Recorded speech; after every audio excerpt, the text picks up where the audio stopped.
everyone, I'm Pastor Mike. Welcome to the Decker Kitchen. We are in the middle of this COVID-19 season craziness, and so we're recording from my home, mi casa es su casa. Can I get you something to drink? As some of you, most of you know, and if you're tuning in for the first time, we are in this series. I've been leading this teaching series called Words. And today there are three words that I want you to kind of keep in the forefront, maybe the peripheral of your thinking. So if you're taking notes, write these words down. It's the word betray, the word desert, and the word deny. Okay? Betray, desert, and deny. Now these words are very similar in many cases, but they're also extremely different with serious ramifications, as we're going to unpack together today. Now I invite you today to look with me at two Bible stories that really unpack the story of a young man whose life was somewhat messy. I don't know if any of you tuning in today have ever experienced messy in your life.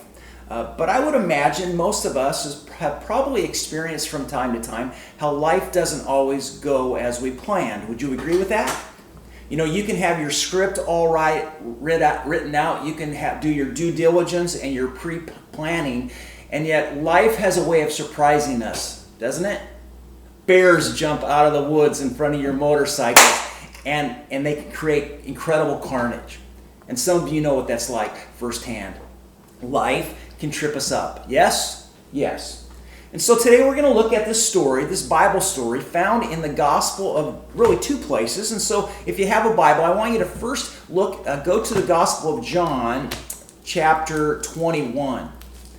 In our conversation, we're going to look at this story of this guy, this young man who failed.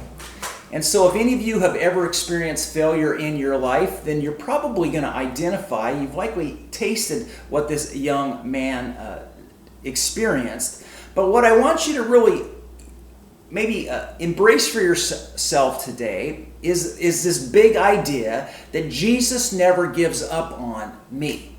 We're going to see here that Jesus never gives up on him. And so that's the message for you and I today. And so if you're taking notes, if you have your Palm Harvest app, the big idea of our conversation is Jesus never gives up on me. Or maybe if you want to put us, Jesus never gives up on us. Okay? So John chapter 21. And as you're finding your place, whether it's in written or digital form, I want you to write down this first point to keep in your mind as we read this story. You ready for it? Jesus knows me, and still he recruits me.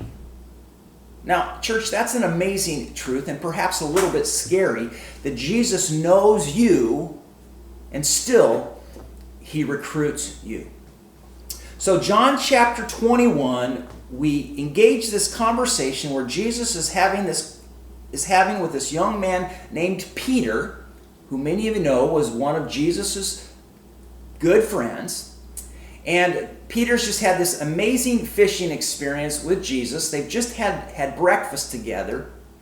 And now Peter and Jesus begin to have this one-on-one conversation. Now I'm going to grab my iPhone here and I'm going to record this from an aerial perspective. Maybe Beto can tune it in so you can look exactly at what I'm reading. Okay, so here I am in the Gospel of John, chapter 21, and I'm going to start reading at verse 15. Okay, this is what we read.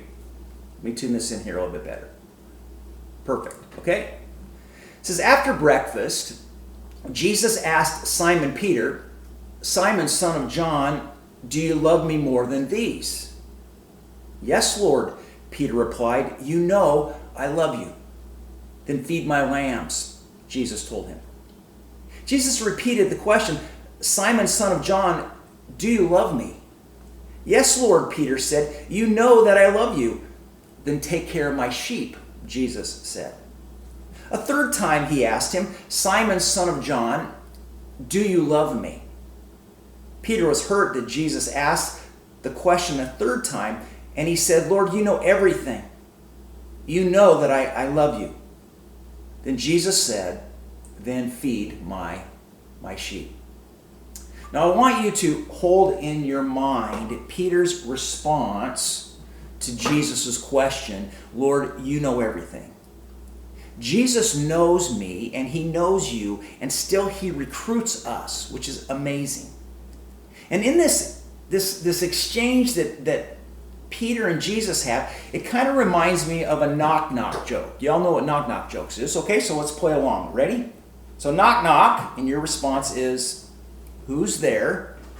Banana. Banana who, right? Okay? Knock-knock. Banana. Knock-knock. Banana. Knock-knock. Orange. Aren't you glad I didn't say banana again? Aren't you glad I'm a pastor and not a weekend comedian? Hey, Peter. Yeah, Jesus. Do you love me? Jesus, you know I love you. Hey, Peter. Yeah, Jesus. Do you love me? Jesus, you know that I love you. Hey, Peter. Yeah, Jesus. Do you love me? Jesus, you know everything. You know everything about me, right? That's what Peter says. Jesus, you know my strengths and my weaknesses. Jesus, you know my quirks and my obsessions. Jesus, there are no secrets between you or me. You know everything. You know that I love you. Now, friends, what's going on here in this exchange between Jesus and Peter? It almost feels like there's this backstory to their conversation, does it not? Well, if you have that hunch, then you're onto something, because there is. And so I want you to turn back a couple of chapters to the Gospel of Mark chapter 14, where we see really the messiness of this conversation, this backstory that Jesus and Peter seem to be referencing. And so go to Mark chapter 14. I'm going to start reading at verse 1. And again, let me grab my phone here and see if I can record this. And Beto's going to post this up on the screen even as I read it. Okay? So I'm going to start at Mark chapter 14, and I'm going to start reading at verse 1. Okay? This is what we read. It was now 2 days before Passover and the festival of unleavened bread. The leading priests and teachers of religious law were still looking for an opportunity to capture Jesus secretly and kill him. But not during the Passover celebration, they agreed, or the people may riot. Okay, now skip over to verse 10. Verse 10. Then Judas Iscariot, one of the 12 disciples, okay, so one of Jesus' inner core, he went to the leading priests to arrange to betray Jesus, there's our word, to them. They were delighted when they heard why he had come, and they promised to give him money, so he began looking for an opportunity to betray Jesus. Okay? Now skip over to verse 17. Well, let me keep reading. It says, on the first day of the festival of unleavened bread, when the Passover lamb is sacrificed, Jesus' disciples asked him, where do you want us to prepare the Passover meal for you? So Jesus sent 2 of them into Jerusalem. Okay, so now go down to verse 17. So Jesus is there. He's going to have this meal with his disciples, a Passover meal, and this is the content. So picture the scene in your mind. In the evening, Jesus arrived with the 12. And as they were at the table, Jesus said, I tell you the truth, one of you eating here with me will what? Will betray me. Greatly distressed, each one asked in turn, am I the one? Now go down here to verse 27. So they have this meal. Jesus has told them that one of them is going to betray him. We know it to be Judas, and Judas, goes off and does what he's supposed to do. And then verse 27, as they're leaving this Passover meal, this is what we read. It says, on the way, Jesus told them, so they're on their way to the Garden of Gethsemane. He says, all of you will desert me. There's our second word. All of you will desert me, for the scriptures say, God will strike the shepherd and the sheep will be scattered. but after I'm raised from the dead, I will go ahead of you to Galilee and meet you there. Now let me stop right there. This is really important, okay? So don't miss this. Jesus says here in verse 18, that everyone, that one of them is going to betray him, right? And then if you skip over here to verse 27, it says that one of you is going to, that all of you rather are going to desert me, right? And so it seems like Jesus is differentiating between deserting him and betraying him. Would you agree with that? Okay, so he says, all of you are going to desert me. Let's keep reading, then we'll personalize this. Okay, verse 28. He says, but after I'm raised from the dead, I will go ahead of you to Galilee and meet you there. Now notice Peter's reaction, and this is why it's messy. Peter said to him, even if everyone else deserts you, I never will. But Jesus replied, I tell you the truth, Peter, this very night before the rooster crows twice, you will deny me, there's our third word, 3 times that you even know me. No, Peter declared emphatically, even if I have to die with you, I will never deny you. And all the others vowed the same. Okay? Now, church, if you're familiar with this Bible story, you likely know that Jesus, or rather Peter did in fact deny Jesus, that he knew Jesus how many times? 3 times, right? After Jesus was arrested by the Romans and after Jesus was being interrogated and beaten up for his upcoming crucifixion, the Bible tells us that Peter was kind of following along in the shadows. And on 3 different occasions, Peter was accused of being a friend of Jesus, right? You know the story. And on all 3 occasions, just as Jesus had predicted, Peter denied Jesus, right? Which is why I suggest Peter later responds in John chapter 21 when Jesus asks him, do you love me? That Peter responds, Jesus, you know everything, right? Jesus, you called me out. You predicted it. So Jesus, you know everything, okay? Now, you know what verse really grabs my attention in this messy story? And this is the verse I want to camp on as we begin to personalize it for your life and my life. It's not the verse where Jesus predicts that Judas is going to betray him. And it's not even the verse where Jesus predicts that all the disciples are going to desert him. In fact, it's even not the verse where Jesus predicts that Peter will deny him 3 times. So what verse grabs my attention? Well, it's verse 28. Look at it.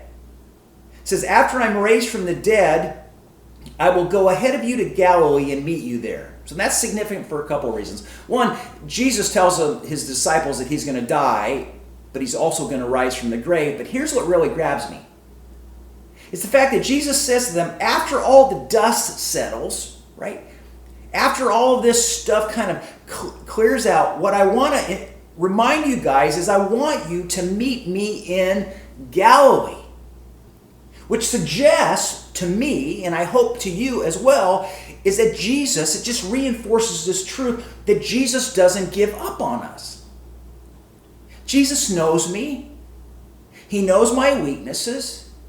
And yet, he still recruits me. Church, this is amazing. This is an amazing story that Jesus knew his disciples were going to desert him, and yet still he recruited them. And I want to suggest that he does the same thing with you and me. That's crazy. Let me hear you whistle. Hopefully you can do better than that. That's amazing. You know, let me give you a personal example. Have any of you ever gone to like personal counseling? Whether it be marriage or just self-counseling or whatever. If you have, there's likely a chance that your psychologist or your therapist or your counselor gave you these words of wisdom. You know, many of you know that I have a master's degree in counseling. And one of the first things that you learn as a counselor, one of the first things you're taught to encourage couples who you're working with is to eliminate 2 words from their vocabulary. Do you know what they are? It's the word never and the word always. Never and always. Friends, those are fighting words. Think about it. If you're in a relationship and you say, you never do this, or you always do that. You ever hear yourself saying that? Stop it. Those are fighting words. Brothers and sisters, you want to have a healthy relationship, whether it's a friendship or a marriage or a relationship even with your pastor, then eliminate the words never and always. Listen, what's Peter say? He said, if everyone falls away, he says, I will never do that, Jesus. I will never be so weak. I will never be so whimsical. And how did Peter do, church, with that declaration? You know, right now we are living in this crazy COVID-19 season, right? And there's a lot of attention with trying to find this remedy to this virus and stuff. But I think, you know, what virus I think we really need to be on our guard against? It's the virus that I'm calling I'm better than you. Have you heard of that? The I'm better than you virus. You know, friends, I think far more danger than the COVID-19 virus is the I'm better than you virus. You know, when my life becomes a standard and I compare everything else to me, that I'm better than you, you're moving into dangerous territory. I think Peter had a little bit of this I'm better than you virus. He says to Jesus, if everyone else deserts you, I never will. I never will, Jesus. Why?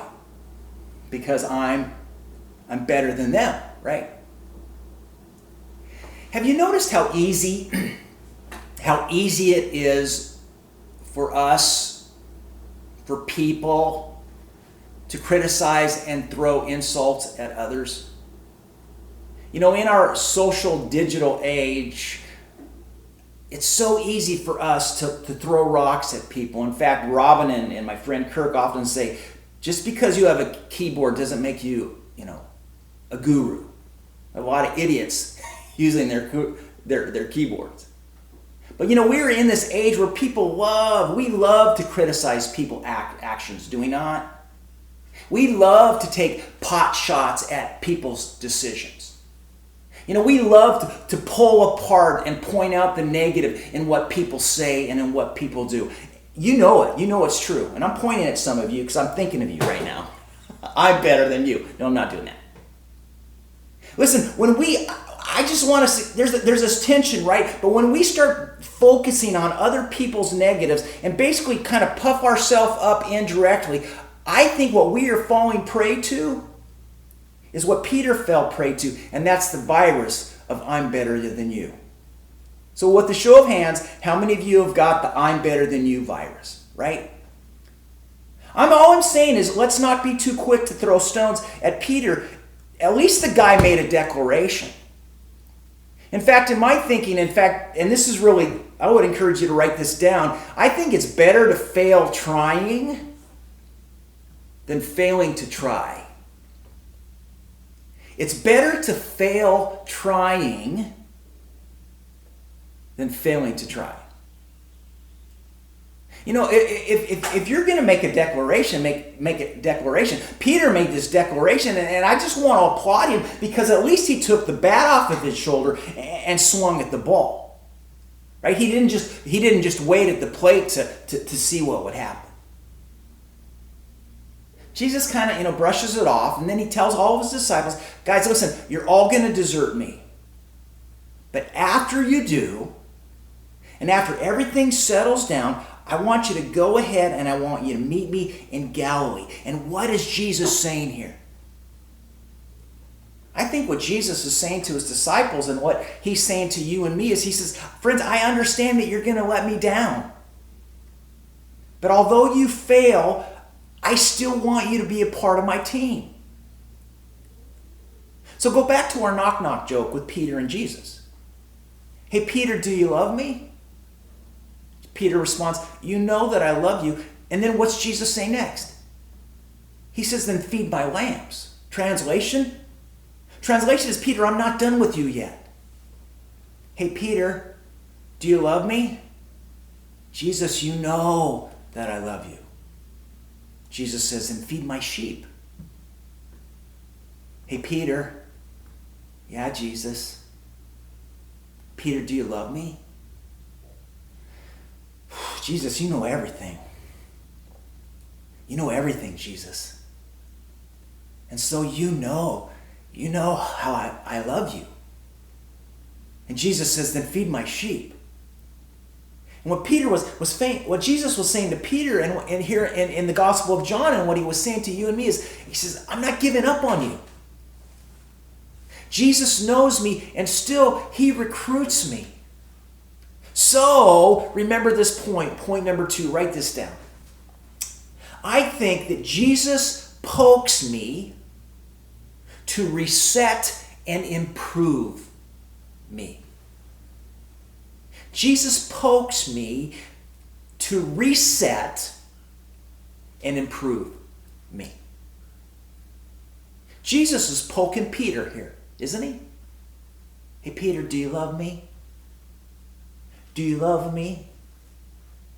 Do you love me? You know, it reminds me of when I was a kid growing up, and I don't think I've told you this story. My brother and I, or sometimes it would be my sister and I, but usually it was my brother and I. If we were in the backseat of the car, a lot of times brothers do what brothers do. We would fight. We would, start picking on each other.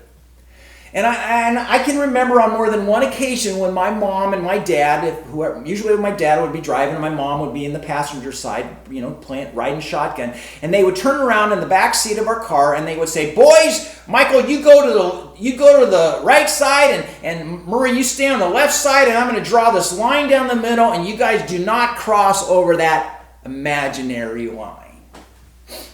And so you know what my brother Murray would do? He would turn to me and he would look at me and he'd go, "I'm not touching you, I'm not touching you, I'm not touching you," right up to that imaginary line. "I'm not touching you." Oh, it would just drive me crazy. And you know what I would do as his brother, his bigger brother? Bam, I am touching you. Bam, I am touching you. Sorry, that's who I am. Full disclosure. I'm sure none of you ever came from a crazy family like that. Well, you know what my mom and dad are doing now? His mom pounding on my brother, and he's like, Mom, Dad. My dad's driving the car. He's trying to reach around behind me to grab my knee. And if you've ever had your dad grab your knee, it's not going to be a gentle love touch. Everybody's mad. So if you came from a dysfunctional family like mine, welcome to my world. We're a part of the same group. Here's my point. Jesus was poking Peter, wasn't he? And I think the take-home question is, have you ever been poked by Jesus? 3 times Jesus crosses that imaginary line, he says, and he pokes Peter. 3 times he asks Peter the question, "Peter, do you love me?" Now think about this. Why do you think Jesus asked Peter 3 times why he loved him? Wasn't once enough? How many times did Peter deny knowing Jesus? It's almost as if with every poke that Jesus was inviting Peter to hit the reset button. Right? And I wonder really, I guess the takeaway for me is, I wonder how many of you could benefit from hitting the reset button. You could use a redo, a new start, a clean slate, a fresh beginning. Friends, Jesus doesn't give up on us, but he will poke us. And through the poking of his Holy Spirit, he will nudge us, I think, and I want to suggest, to help reset and improve us. But here's where the rubber hits the road. Here's the real deal. You have a choice in this. this resetting piece, and so do I. You know that, don't you? Here's what I believe about this story.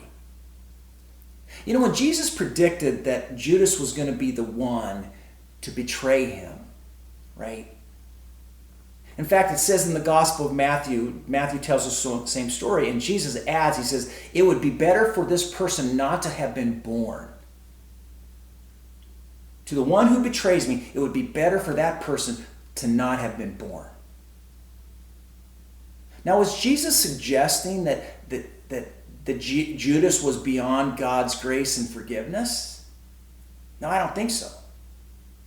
I think what I want to suggest is what Jesus was saying, is that when a person betrays Jesus, translation, when they turn their back on Jesus, basically what they are saying is they are saying no to heaven and yes to hell.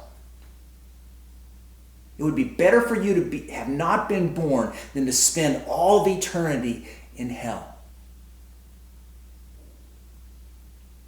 Listen, I don't know what sin or sins you have committed in your life, but there's not a need for you to betray Jesus. You may have deserted Jesus. You may have even be in a season where you've denied Jesus. But the truth of this story is that Jesus doesn't give up on us. You know, even after we fail, clearly Jesus still believes in us. That's what we read here. And that may be a message that some of you need to hear today, because I don't know if you're tuning in for the first time, and maybe when you think back over the course of your life, you recognize that you've had a life detour from Jesus. Perhaps you have gone through a season or two where you have not only deserted him, but maybe even denied him and kind of gone your own way. But you're tuning in today, are you not? Which suggests to me that maybe God's Holy Spirit has been poking you. And now he is inviting you back. Why? Because Jesus pokes us to reset and improve us. So you want to be improved? You want to have a reset? Could you use a do-over and a fresh beginning? Then if so, I invite you to pray a prayer with me. So just open the palm of your hands, wherever you're at, as if you're going to receive a gift, okay, from the Lord today. And I want you to pray this prayer in your heart. Say, Jesus, thank you for not giving up on me. And thank you for loving me, even when I walked away from you. And so, Jesus, I ask today that you will forgive my sins, that you will renew and wash me clean. And Jesus, that you will do for me what you were doing for Peter here in this story, that you will reset my life. And you will continue to help me to improve and help me to grow, and that you will continue to direct me as I move forward, because I want to live for you. Jesus, I pray this in your name. Amen. Friends, if you want some help in moving forward, I would love to be a part of that journey. And so I would love to hear from you. Just send me an email. Just send it to mike@palmharvest.com and say, hey, Mike, I just want to let you know I gave my heart to Jesus, or I'm renewing my relationship with Jesus. Will you help me? Will you walk with me? Will you point me in a direction to help me grow? I hope you will. I encourage you to do that. Thanks for listening, everybody. I'll see you next week.